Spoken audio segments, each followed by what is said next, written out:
Hi, I'm Kanika, and you're listening to That's Total Mom Sense, the podcast, where I interview public figures on their life lessons in parenting, legacy, and built-in sixth sense. Hey, what's up? I'm Kelly Rowland, and you're checking out That's Total Mom Sense. Hi, this is Chelsea Clinton, and my experience on That's Total Mom Sense was fantastic. It's me, Bobby Brown. Can't wait to share my story. Thank you to my guests, brand partners, community, and you for making this show possible. Episodes released every Thursday wherever you listen to podcasts. You can join my tribe by logging on to thatstotalmomsense.com and by following me on YouTube, TikTok, and Instagram at Kanika Chadda Gupta. Now let's dive into today's episode. If you are a parent who is very curious about how your child relates to things, his or her environment, stimuli, and think, my goodness, my child is a genius, then this is the episode for you, because we are going to be speaking to an expert and learning more about neurodiversity and specifically giftedness. Dr. Matt Zakreski, PsyD, is a high-energy, creative clinical psychologist who utilizes an eclectic approach to meet the specific needs of his neurodivergent clients. He is proud to serve the gifted community as a consultant, professor, author, and researcher. He has spoken over 300 times all around the world about supporting neurodivergent kids. Dr. Zakreski graduated from Widener University's Institute for Graduate Clinical Psychology in 2016, and he is the founder of the Neurodiversity Collective. Dr. Matt, welcome to That's Total Mom Sense. I am thrilled to be here. It never gets old to be a guest on a podcast you listen to. It's sort of surreal. Like, oh man, I can't wait till the next episode drops. Oh wait, that's me. That's wonderful. And I love that you say that, because even though, there's mom in the title, this is very much a parent-centric show, and being inclusive is one of the pillars.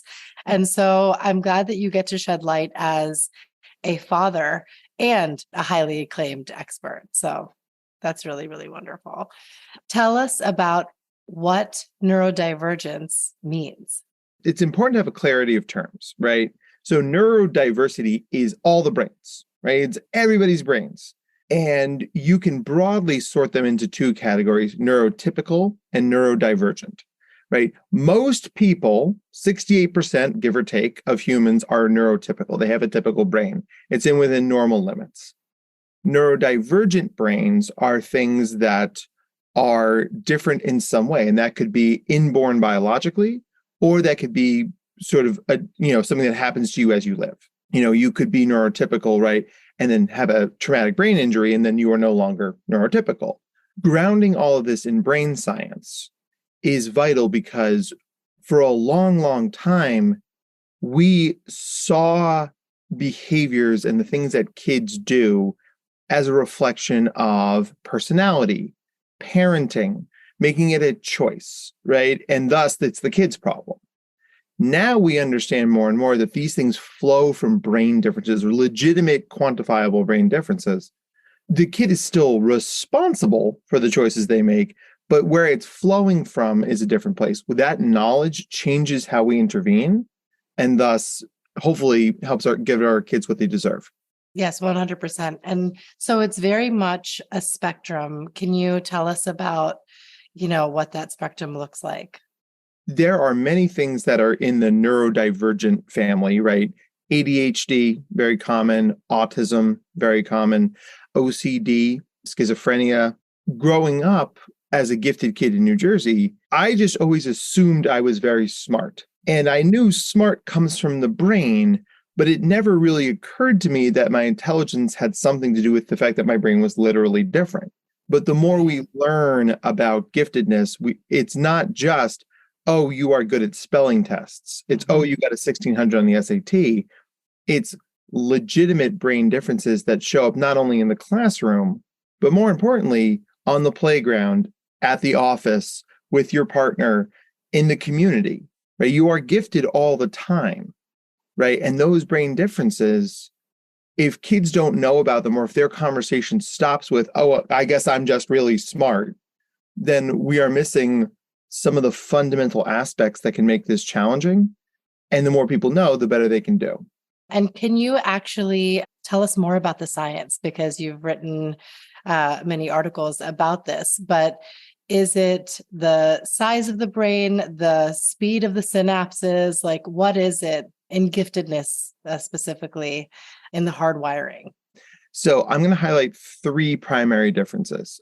The first is your frontoparietal integration area, which sounds very fancy, but if you're listening at home, take your right index finger, draw a line where your hairline is. So intelligence, as we've found it in the brain, it lives in this part of the brain, right? This frontoparietal integration area. That comes online a lot earlier in gifted kids, right? So those synapses, those connections that you talked about are fueling greater development, more rapid development in that part of the brain. Whereas in neurotypical kids, that stuff is coming online a little bit later. In gifted kids, we see it as early as 18 months. That's actually where personality comes from as well. So if you're listening to this, you're like thinking like, oh, that could be my kid. He or she is running around the playground like a little senator, right? And like, like Evita, right? Like, come to me, my children. That's Yes. also personality. It's probably a brain difference. So this area where intelligence is. Second thing we want to talk about is the amygdala. The amygdala is the source of fight or flight emotions in our brain. And it is usually, in neurotypical kids, it's the size of your thumbnail. So go ahead and take a look at your thumbnail. Try and ignore your French tip or your manicure or whatever you got going on there. Just the actual OG nail. But in gifted kids, it can be up to twice as big. So if you look at your both thumbs next to each other, I mean, we're taking a small thing, but we're doubling it, right? So that is another thing. And then last but not least, the gifted brain has a lot more neural connections, right? So if you see it, it's not just local roads in the gifted brain, it's all superhighways. Information flies through the brain faster. There are more connections, so there are more interchanges. It's picking up stuff as it goes. So we have a brain that is super powered, right? And it's got a lot of big feelings, and it comes online faster. And then it runs into this prefrontal cortex, the front part of your brain, which is where your executive functioning is. And you could conceptualize that part of your brain as the brake system. So the gifted brain is a 2024 Ferrari Testarossa, and your prefrontal cortex is the brake system on a 1988 Dodge Dart. Google it if you don't know what I'm talking about. It's a mismatch of systems.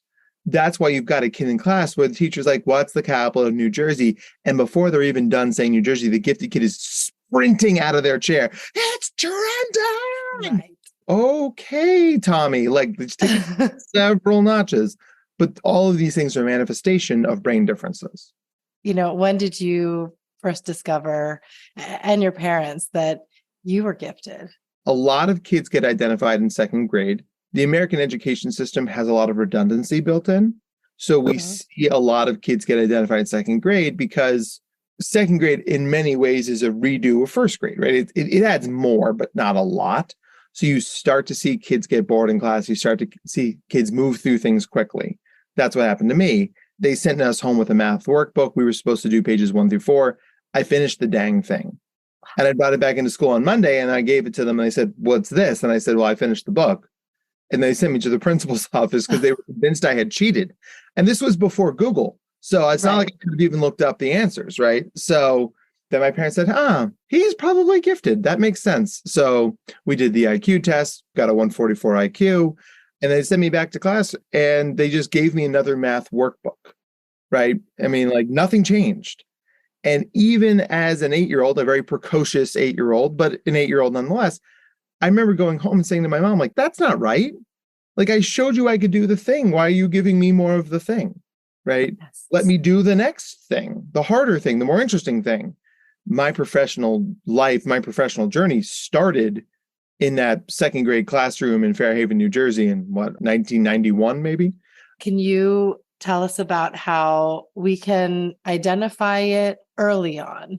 Because you said even a toddler can manipulate things differently. And so when can a parent decide, okay, we're going to do an IQ test at this age to find out where my kid stands? I mean, the IQ test is a big part of what psychologists do, right? I mean, IQ testing is a big part of our profession. And for young kids, ages 2 to 6, there's a test called the WIPSI. And the WIPSI is for, I just did one just this week with a profoundly gifted 4-year-old.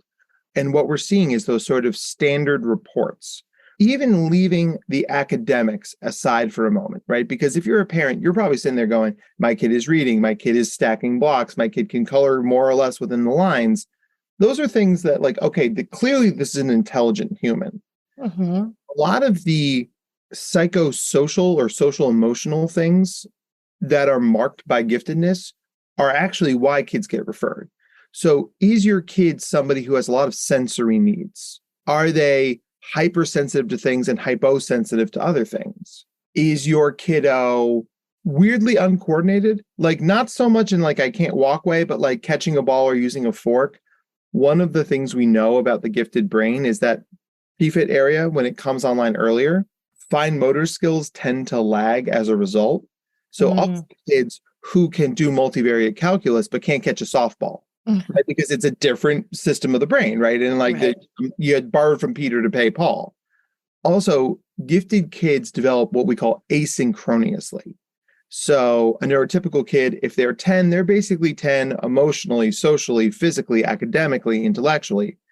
A gifted or other neurodivergent kiddo is going to develop out of sync. So they might be chronologically 10, but intellectually 15, emotionally 8, socially 9, intellectually 17, and physically 10. How do you intervene with that kid? And since gifted kids are craving those social interactions with brain peers, not age peers, if your kiddo likes to talk to grownups, if your kiddo is like hanging on to the teacher's pants at recess, or has made really good friends with the crossing guard, those are other markers where we're like, maybe that's what this is, because they're craving some sort of interaction that moves beyond Paw Patrol into, well, what do you think about the political climate? Right.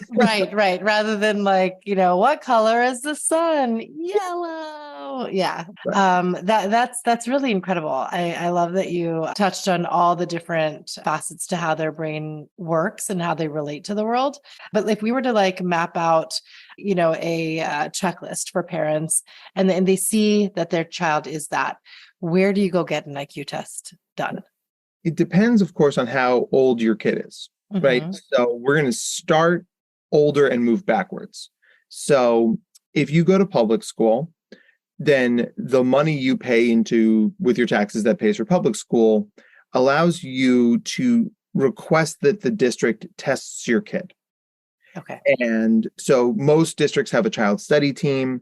It's a group of professionals that say, okay, we got a report to look at Tommy. What info do we have on Tommy?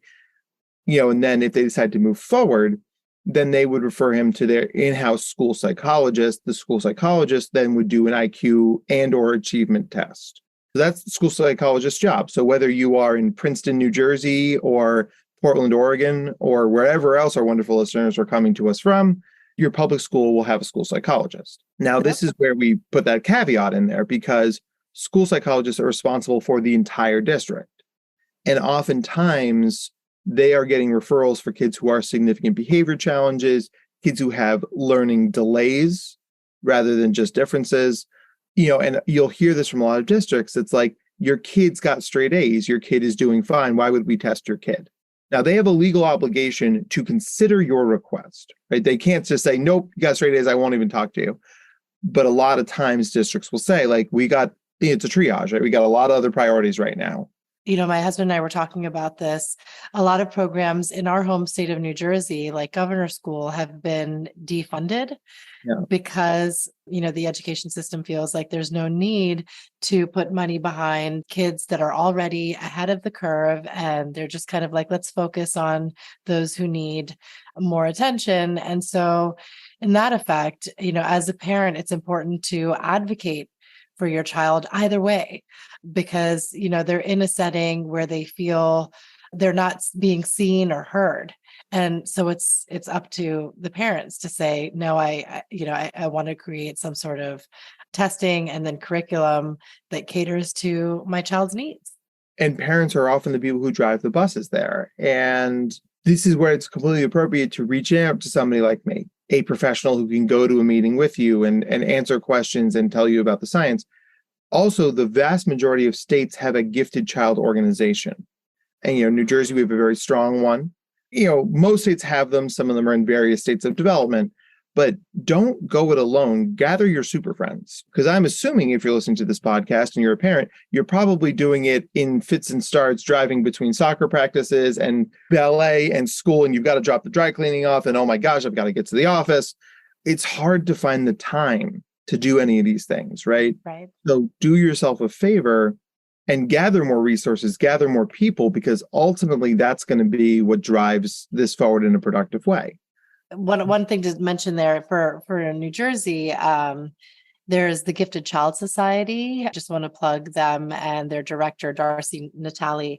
She's phenomenal, and she really helps parents through just generations from age 4 well through college navigate which school to consider or which programs. And the Gifted Child Society does workshops and summer camps and that sort of thing throughout the year, so that kids, feel challenged and are exposed to that sort of learning, which is excellent. And they do administer IQ tests as well. And so I think that's important to note as well, like find out what that society is in your state and see if they can do an IQ test to start. For sure. Also here in New Jersey, the New Jersey Association for Gifted Children, they're out on the forefront with legislation. They're in schools. We have an annual conference every year. I may or may not be keynoting it in March. So if you happen to find yourself in New Jersey in March and you want to come see me talk to a room full of people, I trust you. You will not be bored. Amazing.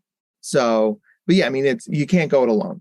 When I talk to everybody, it's like, wow, I didn't sign up to be an advocate, but oh my gosh, I've got to be an advocate. Like I've got to know the law. I've got to know best practice. Like I couldn't teach a 4th grade classroom, right? If you put me in there, I would scream. Right. But I have to know to do my job, pedagogy and standards and praxis. It's just, I have to be able to speak that language or I cannot be the most effective advocate I can be. Exactly. So if your school says, listen, we can't get to it, we're so sorry, or no, we just won't do it, that's when you would go private. Right? So you go to the Gifted Child Society or you find a clinical psychologist like myself, and then you get a private IQ test done. Now, those are more expensive, right? The nice thing about going to the district is it's free. You've already paid for it. I probably cost myself thousands of dollars of business over the years because I always tell parents, go to your school district first. I do good work, but I'm not cheap, right? It's like I got to pay my bills. I got to keep my lights on. One of those. What are the rates so that we, are aware? You could go to Rutgers. Rutgers has the psychology clinic that they run for that grad students staff it. You can get an IQ test done there for pretty cheap. Or you go to Dr. So-and-so from Greater Princeton, let's say, who is a classically trained neuropsychologist, and they're going to charge you $10,000. There's a broad spectrum, and it is totally appropriate if you're a parent who's thinking about doing private testing to call around and ask for rates. Like that is appropriate. It's good practice, right? If you were buying a car, you wouldn't be like, well, I went to the Mazda dealership here in town and they told me it's this much. I guess I just won't ask any more questions, right? Right? You owe it to yourself and your kid to ask around. And I think 999 times out of 1,000, a private testing is going to be worth the money, right? Yeah. I obviously have a bit of a bias on that because that pays my bills. Right. No, but it's something that we should be aware of, especially if you're testing the younger kids and they're not in a school system as yet. Yeah. Would you say it's like how much roughly per hour so that the audience knows? It is reasonable to assume somewhere between $500 and $1,000 per hour. Okay. Right. Mm-hmm. So, so you figure like a 2 to 3 hour process is going to run you somewhere between $2,000 and $3,000. Right. Yep. Yeah. And again, well worth it if it's something that's going to set you on a course for your child. What about Mensa? What's the difference? So Mensa really sort of serves the adults, right? Okay. I mean, a lot of the gifted programming, because all of our marching orders come from the Javits grant, the federal Javits grant, which basically mandates that every state needs to have some version of gifted education. So the National Association for Gifted Children, essentially they're the mothership, right? And they've dispatched all of us to our different states, and we do our boots on the ground stuff and then report back to the powers that be in Washington. But our purview is really only through K through 12. You're seeing more gifted stuff occur in colleges, but it's, for many professionals, it's like, I got you to college. There are many gifted people there. Find your people. Good luck. Right. So Mensa sort of picks up the baton as an organization and serves gifted adults who maybe didn't get the proper gifted education or are underemployed or underwhelmed. Not all of us can be Fields Medal winning mathematicians. So, and I've been to a handful of Mensa meetings over the years. It's an advocacy group. It's a resource center, but it's also in many ways a support group. It's like, hey, there are not too many people on planet Earth whose brains work like our brains. I'm glad we are all in a room where our brains can bounce off each other like that. And there's something powerful about being around like-minded people. What I've found is that it's not how much they know. It's not like, oh, my 3-year-old is reading chapter books. It's like, you don't have to think that it's so unattainable like that. It's essentially measuring the horsepower of the brain. And in the test, a psychologist will take them through almost like brain teasers and puzzles and things like that and see how fast they can solve them. And when you look at percentiles, essentially, if a child is in the 99th percentile for that age 4, age 5, whatever it may be, that means that they solved that faster than, 98% of the kids at that exact age. Right. Yeah. If you can kind of speak to what some of those exercises are that you take them through, and then what is considered gifted as far as IQ level. So we've decided that intelligence is 5 things, and it's verbal comprehension. So what you know and can understand, problem solving, nonverbal reasoning, memory, and processing speed. Those 5 things, with their powers combined, right, make IQ. IQ is inherently a flawed measure, right? It's not like we can just snap a picture of your brain and like, oh, this is how smart you are. We've decided these 5 things make up intelligence.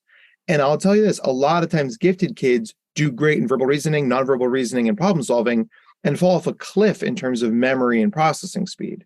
Cliff, in this case, might be you are profoundly, exceptionally gifted in verbal reasoning, nonverbal reasoning, problem solving, and just average in working memory and processing speed.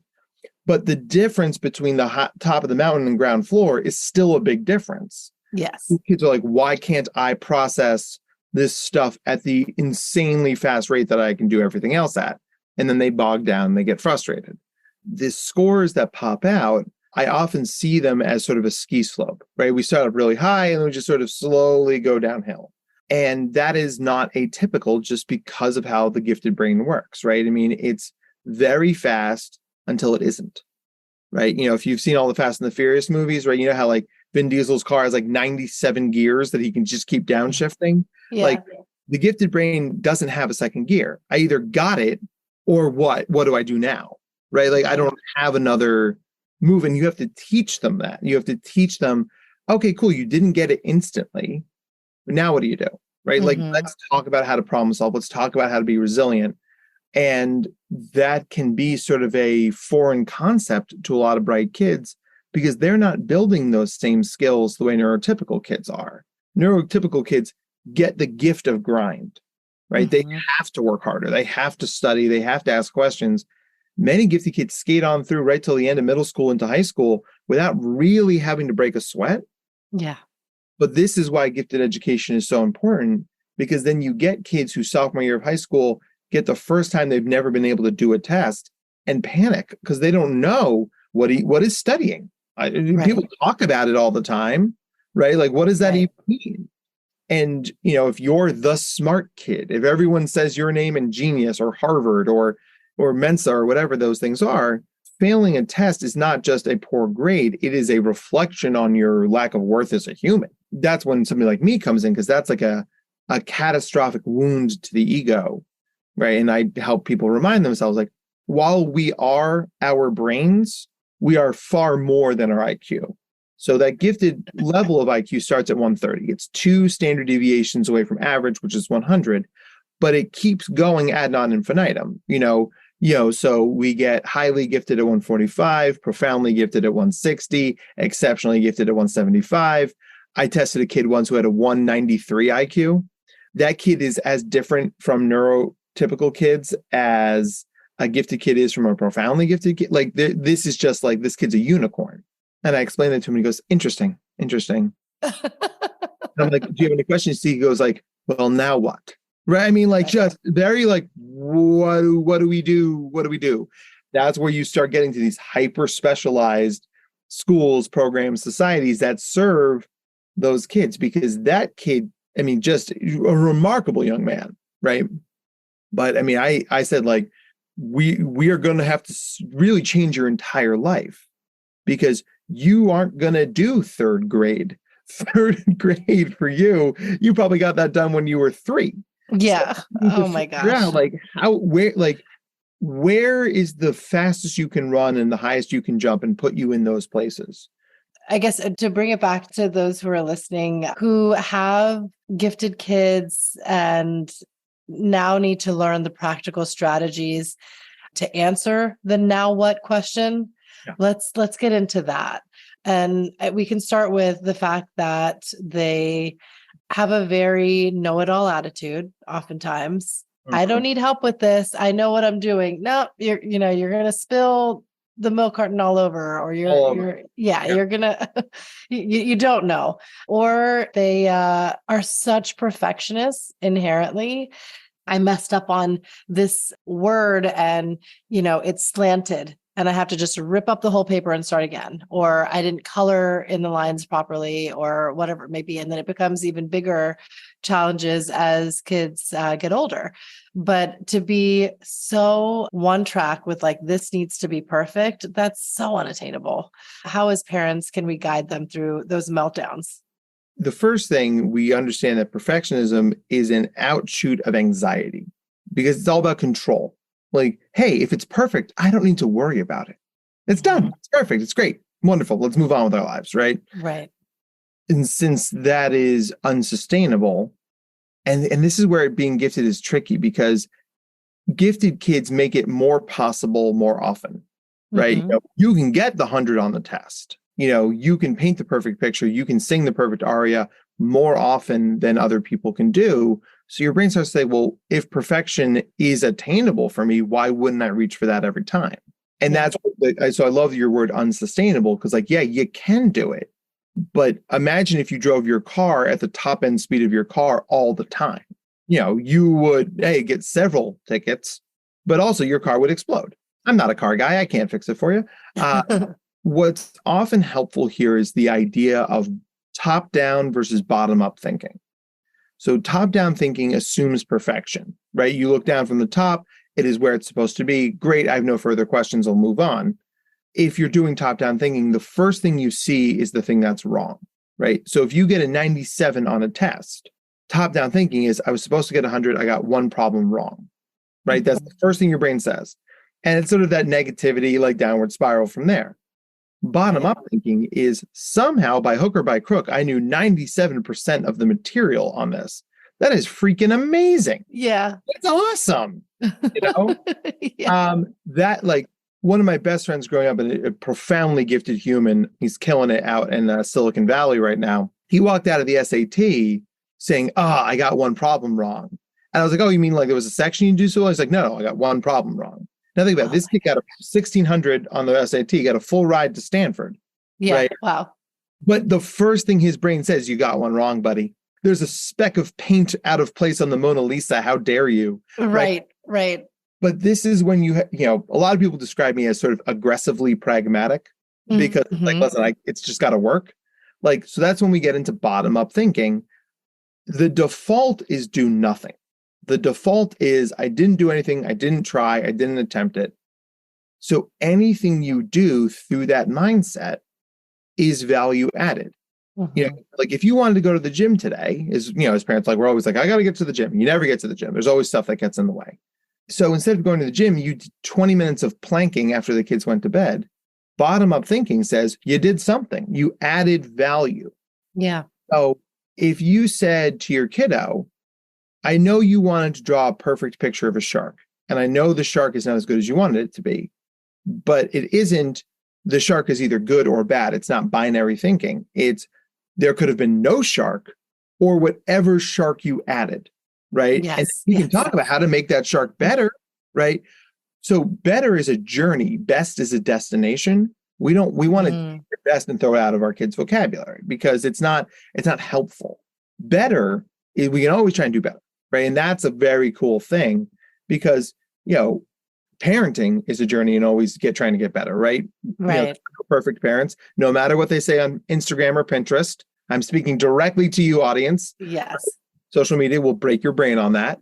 One of my good friends from high school is now a reporter for the New York Times, and she interviewed me for an article about parenting in there. And that's what I was saying is like our circles of social comparison for parenting have gone from the people we were in the hospital with to our town to planet Earth. It's like, oh, this mom in Canberra, Australia is doing all these things I'm not doing. Yes. Oh my God. It's so true. It's so macro and it's overwhelming. So overwhelming, right? And it's just like, we got to put it down. We've got to say like bottom up thinking, like my children are fed. They are relatively clean. They are relatively healthy. Yeah. I'm doing an okay job. Anything else I do today is value added. Yeah. I mean, I think it's important that we teach our kids, and you have an article on this, how failure is fundamental. And I wanted to just bring up, there was an article and it's called Broke Scholar. It lists the highest suicide rates around the country. Number 1 is MIT, 2 is UPenn, yep, followed by Harvard, yep, and NYU, and so on. I mean, I remember I went to BU for undergrad, and I remember I had read about articles of students who had just plummeted to their death on Memorial Drive at MIT. And I thought, my goodness, I mean, this is the creme de la creme of our nation, these thinkers, these change makers in the works, and what could be going on inside their head that they just are like, I'm done. I give up. I often say that suicide and suicidology is the specialty I wish I didn't have. Mm-hmm. I do a lot of work in that space, and obviously mental health is a complex thing, right? I mean, my job is not easy for that reason. Let's boil that phenomenon down to 2 things. Thing 1 is the vital importance of gifted education. Mm-hmm. Because what we talked about before, kids who never learn to struggle, they never learn to grit, they never learn to ask for help. If those kids sail through, and this is what we see from kids from like smaller towns, it's like, you are the smartest kid in school. Everybody treated you like you're made of glass. You go to Harvard or Stanford or MIT, and then for the first time in your life, you're really challenged. Yeah. You don't have the skills to ask for help, to go to a tutoring session, right? To email the professor, et cetera, et cetera, et cetera. So you fall behind the 8 ball because you're not just taking 1 class at MIT. You're taking 5 classes at MIT, and right, maybe you're struggling in all of them. Yes. I mean, it's amazing how quick one can get underwater. In the movie Moana, when she tries to leave the island first and then, her boat gets swamped by the waves, she's trying to struggle to the surface and the waves just keep coming. They keep knocking her back. And that's what struggle is in school, right? Because it's like, it's not going to stop. You've got to get a life raft. You've got to get some help, right? Otherwise, the system doesn't care. Yeah. It's just going to keep coming. Exactly. So we've got to get kids meaningful challenge earlier so they develop those skills of grit, resilience, asking for help. Because one of the things we know about gifted education is that it isn't just about what they know. It's about the social emotional. It's right, about teaching them social skills and and helping them to connect to others and teaching them about their feelings and positive coping strategies, right? So there's all that stuff, right? That's vital. We've got to push that stuff in, right? Which is why gifted schools and gifted summer camps are vital. So you've got to do that stuff. The second side of this, and this is more of a broader parenting question, but we know that we get all these parents, right, who think it's a badge of honor. It's a reflection on their skills as a parent to get their kid into Penn. Right? Yeah. Mm-hmm. So you hire the tutors and you hire the coaches and you hire the essay writers. And so your kid who probably should have gone to TCNJ or Villanova or Lehigh, which are all great schools. Yeah. Up at Penn. But the problem is that without the infrastructure you have created for them, they can't swim in that pool and things get really bad really quickly. A young student I worked with at another elite school in the greater Philadelphia area, I shall not name it, we had a very frank conversation. I was like, I think your parents overinflated you. And because you're overinflated, you could grab a really high rung on the ladder. But now that the waters have receded, you're way too high. It's not a failure to not belong somewhere. Exactly. So this kid, we referred them to one of the Penn State satellite campuses. Mm-hmm. 6 months later, he didn't need me anymore. Right? Oh, wow. He's like, that's like, these are my people. I'm like, yes, these are your people. Yeah. And it's fine that they are your people, right? I mean, yes. It's really one of those things. Like, so the parents out there, like, it is not the best school. It is the best fit school. Yes. Right. So like, please hear me when I say that. Like when I finished high school, I got into Dartmouth, the University of Virginia, Villanova, Holy Cross, Boston College. So we would have been rivals. We would have been fighting for the bean pot, you and I. Yeah, I love it. University of Richmond and Wake Forest, which is where I ended up going. And people in my very competitive small town were like, but Dartmouth and UVA are ranked higher than Wake Forest. Like, yeah. Super. Right. I mean, it's like that, but that's where I wanted to go. That's where I felt most comfortable. And you can do a lot of things to cram your kid into Harvard. But ask yourself this question. Do you want to be the least smart person at Harvard, or do you want to be in the top 10% at, let's pick a different school, Fairfield? Right. Mm-hmm. Fairfield's a great school, right? It's right near New York City. It's got Clam Jam. If you're a Fairfield alum, you know what I'm talking about, right? It's the sort of thing like we have to, as parents, push our kids to do well, but we don't want to push our kids to do more than they're capable of, right? Because that's when we create this false bottom and they get to school and they fall through it. One of my favorite things when I give this talk to parents is over the last 10 years, Harvard University has produced 8 Fulbright scholars. That's amazing, right? Wow, go Harvard. Do you know how many Fulbright scholars Kennesaw State College in Georgia has produced? 7. So wow. You got any parents out there who are killing themselves to get their kids into Kennesaw State College in Georgia? Right. And if you're a Kennesaw State alum, you guys are doing awesome. Like that's the thing, right? It's just like it increasingly, it isn't where you go. It's what you do. Yes. 100%. So, yeah. And then how do we, make sure that our kids are challenged in the middle school, high school education system that we have without having to skip a grade yes, that's an option, but then, they're going to be socially stunted if they're years younger. So how do we, work around that where they still have peers and feel like they can be social, but they're, getting what they need? Because I've seen 14-year-olds having to go to community college, and it's just, I feel sad that they have to do that, because they're never going to really relate to their fellow students. We go back to this idea of asynchrony, right? So if your kid, my mentor, Gene Peterson, always used to say, every gifted kid is 5 kids. And that's really asynchrony made flesh, right? It's like, oh, I'm this kid academically, I'm this kid socially, I'm this kid intellectually, I'm this kid emotionally. So if you are feeding your kids academics by having them be a 14-year-old in community college, that is what you have to do to get those academics met. But remember that there are other domains of whom this is, right? So you're a 14-year-old in community college, but maybe you're in your age group for Boy Scouts or Girl Scouts, right? That's fine. Mm-hmm. Maybe you're playing community-based pickup hockey because you don't have the coordination to play on the travel team, but you like hockey. So you're doing that, right? And maybe you're doing therapy for the emotional stuff, and maybe you're in a social skills group, or maybe you're chasing your interest in playing high-level chess at the library on Tuesday afternoons. As parents, we have to see our kids as multimodal because they exist in a multimodal world. It isn't just, oh, this is who you are, right? It's, these are all the things that make you you. So we intervene in as many places as possible, because chasing a kid's interests and establishing that commonality is always going to work to scratch those itches, regardless of where they are. I remember in a meeting you had mentioned, as parents, as much as we want to help our kids with every little thing, it's more important to be a lighthouse. So can you just kind of speak to that analogy, because it really resonated?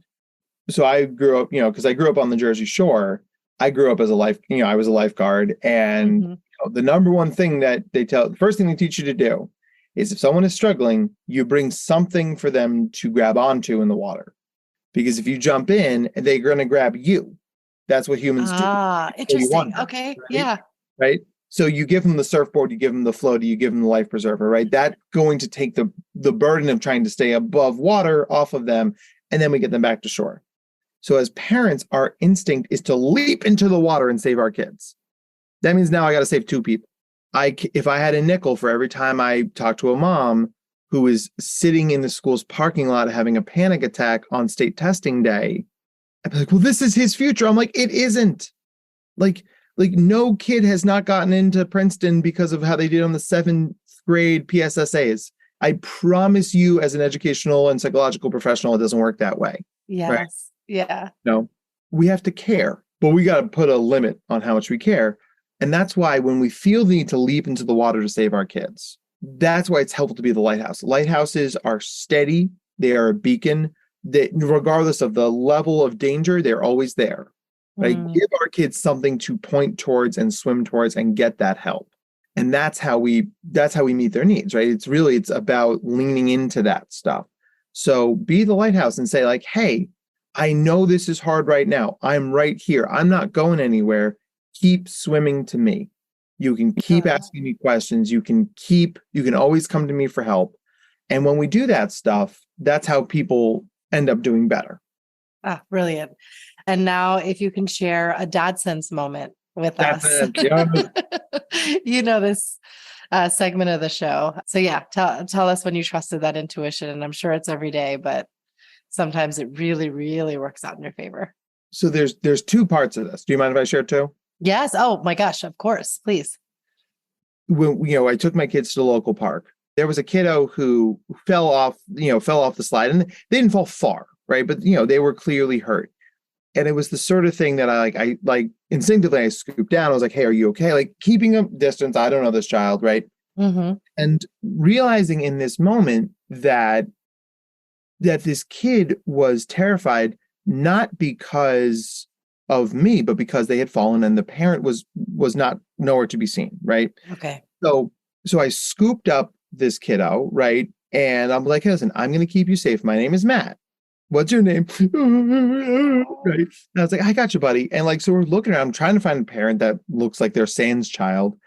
And then I look over and there's a mom who is trying to change, the younger kid's dirty diaper, right? It was definitely a classic old school blowout, right? Okay. Yeah. So I walk over, I'm like, hi, ma'am. And sorry, is this your kiddo? And she's like, oh my God, I'm so sorry. And she was like, you must think I'm a terrible parent. And I remember thinking to myself, as she has a screaming poop covered baby and a screaming skinned knee kiddo, I'm like, no, this is impossibly difficult, right? These things happen at the same time. I do not judge you for this. And it's so so I'm like, listen, which kid would you rather have right now? Would you rather have the poopy kid or the bleeding kid? She goes, the bleeding kid. So I changed this kid's diaper, right? And listen, this is not a humble brag. I am not a superhero parent. I'm a parent who gets it, right? How many times have other parents stepped in and helped me out? How many times have an extra server come over to a restaurant and give my kids some crayons? We cannot be, our instincts to offer help are great, but the instincts to receive help and this is when I'm speaking directly to the men, right? To my dads out there, your instinct is not to be able to receive help, to say, no, I got this. I can handle it on my own. And I'm going to say this as gently as I can. You're wrong. Yeah. Right. None of us can do this alone. Right. And it's so leaning on a partner or partners, leaning on family, not being afraid to call a babysitter, not being afraid to call another dad who is also overwhelmed and say, let's be overwhelmed together. Let's make it a mantivity. Right. That's what we do. And those things are so vital because, and this is sort of segueing into the second point, there's a lot of stuff out there for moms. There are mom groups, parenting groups, stuff like that. There's not a lot of stuff out there for dads. So dads, don't wait to be an assistant coach on your kid's little league team in 3 years to find male company. There's no reason you can't go to the parenting class. There's no reason you can't go to the library. If you involve yourself in this world, you will meet other parents of all genders, right, who are dealing with this stuff. So, I feel like dads often feel like they need permission to do stuff like that. Mm-hmm. So as a dad and a mental health professional and a common podcast guest, I'm hereby giving you permission. Find your people, your supports, because you deserve it. And you're going to find that not only you're a better parent, but you're a better person. That's so, so useful and helpful. And thank you. I'm glad that my audience gets to hear you say that. All parents listening in. Is there a quote that you live by? My favorite quote is, good is the enemy of great, but great is the enemy of done. And like I said, aggressively pragmatic. Yes.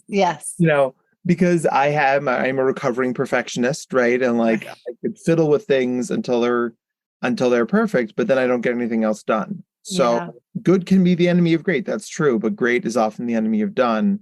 And since we are all overworked and overwhelmed, giving ourselves permission to be done is pretty important. Yes, 100%. And where can my listeners follow you and learn more about the Neurodiversity Collective and getting involved? I'm all over the social media. We have a really lovely Facebook group, facebook.com/Dr. Matt Zakreski. It's giftedness and nerdy humor and parenting advice and mental health stuff. Our practices website is the neurodiversitycollective.com. That's a mouthful, so just punch my name into Google and it'll come right up. I did on a lot of podcasts, so if this was interesting, if you put my name into Spotify or wherever you find your podcast, you'll see more of me. I don't know why you want to listen to more. But it's out there, I promise. Yes. No, they'll want to. Our paths crossed, right, when I gave a talk to a gifted school. And I think that's the part of my job I like the most. I love getting to go to a school or a community.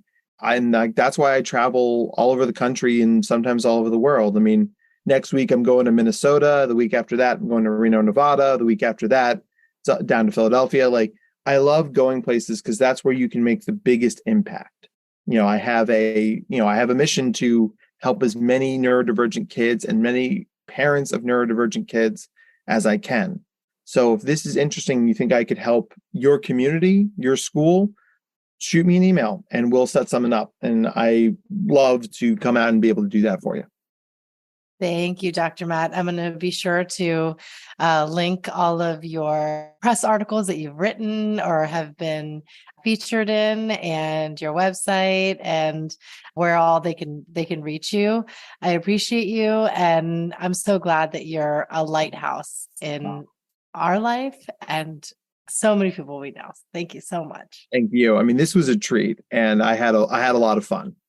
I hope you enjoyed my interview with Dr. Matt Zakreski.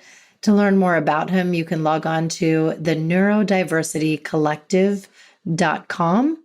Thank you, Dr. Matt, for your time and your wisdom. I think it's such a nuanced topic, and so many parents are going to have felt seen and heard through our conversation today.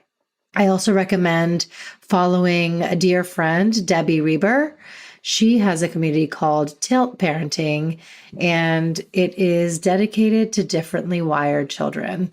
So if that interests you, I highly recommend you join her community and listen to her podcast called Tilt Parenting. To find out more about my episodes and YouTube shorts and videos and all the promos that go along with it, you can log on to my website, that'stotalmomsense.com. You can find the show wherever you listen, and on YouTube, just type in That's Total Mom Sense. You can email me at thatstotalmomsense@gmail.com. I love reading your letters and write back to everyone. Remember, always trust your mom sense and dad sense. Stay strong, super parents. I will see you soon. That's Total Mom Sense.